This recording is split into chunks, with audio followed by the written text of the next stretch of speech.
नमस्कार मित्रों, अश्विनी सेठ में आपका स्वागत है। मित्रों, आज चर्चा कल अयोध्या में भगवान राम की प्राण प्रतिष्ठा को लेकर।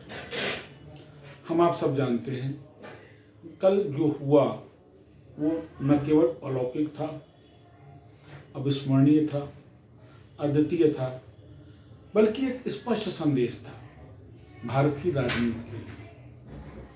जो बहुसंख्यक छितरा हुआ था, जिसमें वोट बैंक तलाशा जाता था, उस वोट बैंक के आधार पर राजनीतिक पार्टियां अपनी पॉलिसीज बनाती थी। कल वो सारी व्यवस्थाएं धूल धूसरित हो गई। जिस तरह जनसैलाब सड़कों पर था, उन्माद था, जुनून, वो कहीं ना कहीं देश में बन रही नई राजनीतिक दिशा का द्योतक है। मैं नहीं समझ पा रहा इस भावना को विपक्ष खास करके किस नजरिए से ले रहा है। जिस तरीके से रोडों पर पब्लिक थी, पूरा का पूरा हिंदुस्तान एक राममय वातावरण में था। इसके बाद भी सनातन पर आक्षेप लगाना, इसको क्या कहा जाएगा? ये मानसिक विकृति का द्योतक है। सनातन को धोखा बताना, सनातन के मूल राम को लेकर के अब शब्द तो नहीं कहेंगे, लेकिन अमर्यादित भाषा का उपयोग करना, ये उन राजनेताओं की मानसिक विचित्रता का पर्याय है। लेकिन दुर्भाग्य, नीतिगत विरोध न करके धार्मिक और जातीय और सामाजिक आधार पर विरोध करने वाला विपक्ष, जिसको केवल बैकवर्ड दिखता है, अदर बैकवर्ड दिखता है, SC ST दिखता है, आखिर वो क्यों नहीं समझ रहा कि अंततः सनातन के मूल में ये सभी समाहित हो जाते हैं। हालांकि ये परपाटी तो कांग्रेस ने डाली थी हिंदुस्तान के समाज को विखंडित करने के लिए।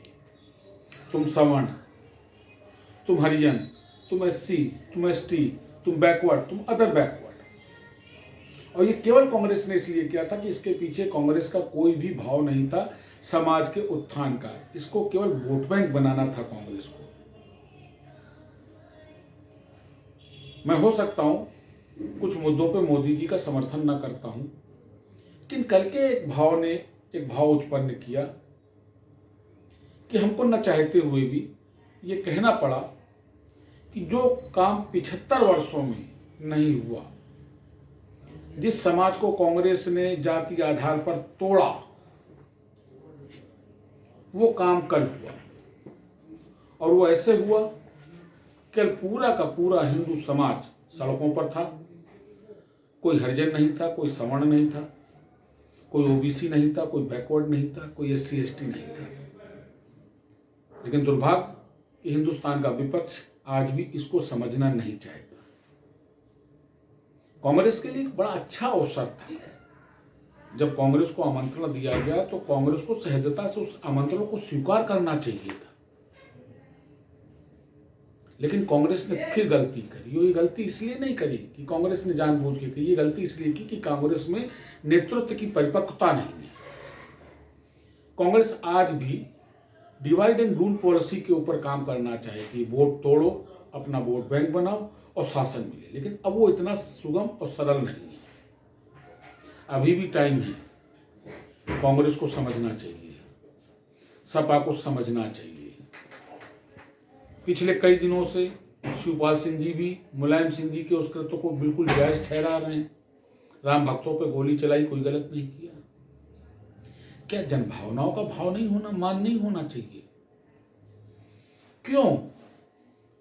राम अगर हिंदुस्तान में नहीं होंगे, राम अगर अयोध्या में नहीं होंगे, कृष्ण अगर मथुरा में नहीं होंगे, काशी में शिव नहीं होंगे, तो दुनिया में ये कहां होंगे?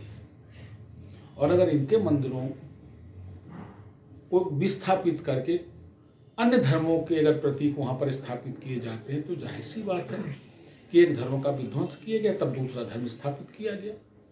आज अगर वो धार्मिक लोग अपनी जगह की वापसी की मांग करें, तो इसमें अनुचित क्या है? ये सेकुलरिज्म नहीं है कि आप धर्म विशेष का विरोध करें। ये सेक्युलरिज्म नहीं है कि आप एक धर्म के लिए दूसरे धर्म की अवमानना करें। क्या ये सेक्युलरिज्म है कि आप केवल हिंदू मंदिरों से चंदा जो सरकार ग्रहण करे, बाकी एग्जेम्प्टेड हो, छूट प्राप्त हो? मजाक है, हिंदुस्तान के संविधान से मजाक है, संवैधानिक व्यवस्था से मजाक है। विपक्ष के लिए समय है, कांग्रेस को ये समझना चाहिए, नहीं तो वो दिन दूर नहीं कि कांग्रेस का जो बचा कुचा अस्तित्व है वो भी समाप्त हो जाएगा। पुनः ऐसे किसी संवेदनशील मुद्दे के साथ आपके साथ मुलाकात करूंगा मित्रों। नमस्कार।